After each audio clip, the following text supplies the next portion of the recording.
Hey guys, today we're going to be talking about rejoicing. In Psalm 75:9, the Bible says, "But I will declare forever, I will sing praises to the God of Jacob." Another translation says that I will praise forever, I will sing praises to the God of Jacob. And then in Psalm 118:24, the Bible says, "This is the day that the Lord has made. We will rejoice and be glad in it." Paul wrote to the Philippian church and said, "Rejoice in the Lord always, and again I say, rejoice." Today we've talked times in the past about faith and how it's not having any evidence of anything, but yet still declaring it, still declaring the word and what God has said like it's already happened. And so, sometimes you'll wake up in the morning feeling a little, just kind of bumpy, like, ugh. And you have thoughts pass through your head, oh, this is going to be a bad day. Stuff like that. It's like, oh, I can already even tell. I hear it all the time at school. But you know that you can make up your mind. When you wake up, that thought can go through your head and you can be like, no. The Bible says, "He who sits in the heaven laughs." You can be like, ha, ha, ha, no. It don't matter if 1,000 bad things happen the moment you get out of bed. You can still look your day in the eye and rejoice and say, today is going to be a great day. I mean, a lot of fantastic stuff may not happen, but that doesn't make a great day. A great day is when you're full of joy. And so, I have good days and better days.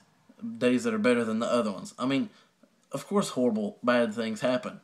But, you just don't focus on it. The Bible says that Jesus focused on the joy that was set before him. Paul said to think on the good things, whatever's praiseworthy, of good report, things like that. And so when you wake up in the morning, you say, I'm going to rejoice today. I'm going to be glad. I'm going to rejoice.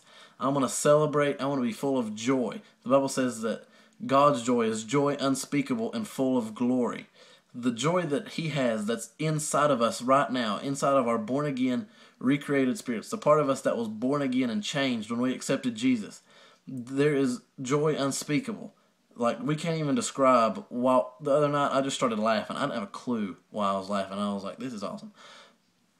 But he'll replenish you. The Bible says he renews or rejuvenates our youth like the eagles. That he refreshes us. He puts rivers in the deserts and roads in the wilderness, things like that. And so, like David, we can look at our day. It doesn't matter, if things have happened that are just horrible, if nothing's happened. We just, as normal human beings, being made from the dust, we tend to navigate, or kind of like a magnet. We just sort of draw closer to negative things. But as we renew our mind, as we get closer to Jesus, we're like, and when we just get in the Word, it's like, okay, the buck stops here. I will rejoice in the Lord always. Make up your mind when you get up every morning that today is going to be the best day of my life. It's like, well, so-and-so died yesterday and they were really close to me. Or, it's okay to mourn, but don't let the past stop you. When Paul in Romans 8, he was talking about the things that would separate us from the love of Christ. He talked about things present and things to come. He said they won't even be able to separate us. But notice he didn't mention the past.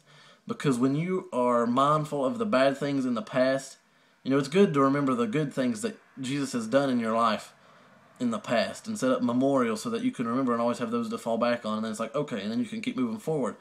But when you are mindful of the bad things that have happened in your past, you cut off the flow of his love. It's not that his love stops coming towards you. It's that you have just, you've just stop becoming aware of it. You're like, oh, I've done this. He's mad at me.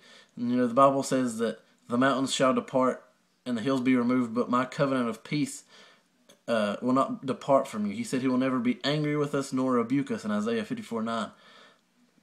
And so, knowing that he loves us and that, just his love for us, we can look at the day and say, I will rejoice today. Today's going to be fantastic. Today's going to be phenomenal.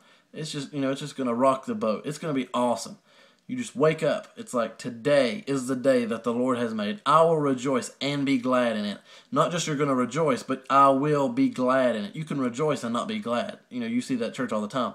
But you wake up and you're like, I will rejoice. And not only will I rejoice and I will be thankful and let the love of God flow through me, but I will be glad in it. The Bible says that He gives us both He gives us the ability and the willingness to do according to His pleasure, His goodwill and pleasure. He gives us the ability and the want to. He gives us the desire to want to rejoice.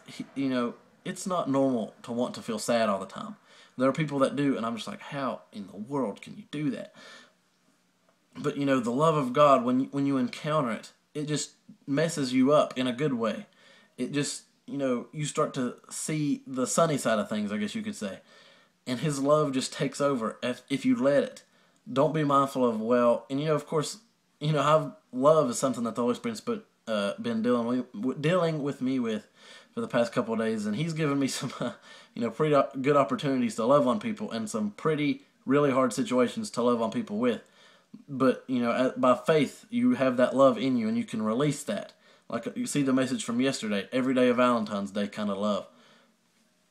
But as you go on, when you wake up tomorrow morning, this morning, whatever day it is, wake up and say, today is the day that He has made. He has made this day for me to succeed, for me to be blessed, it's just going to be an awesome day. He has set me up for victory. I am destined to succeed. This is your time. You right there, looking at you.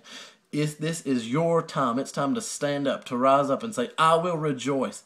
It doesn't matter in the face of adversity. Just, I will rejoice. Victory is mine. I have it now. Jesus paid the price so that we could have a relationship with Him and we could release the power of His kingdom and just destroy the works of the enemy. And that comes through love. C.S. Lewis said that joy is the atmosphere in which heaven conducts its most serious business. And so the Bible says that God laughs all the time. Psalm 2:4, He who sits in the heaven laughs.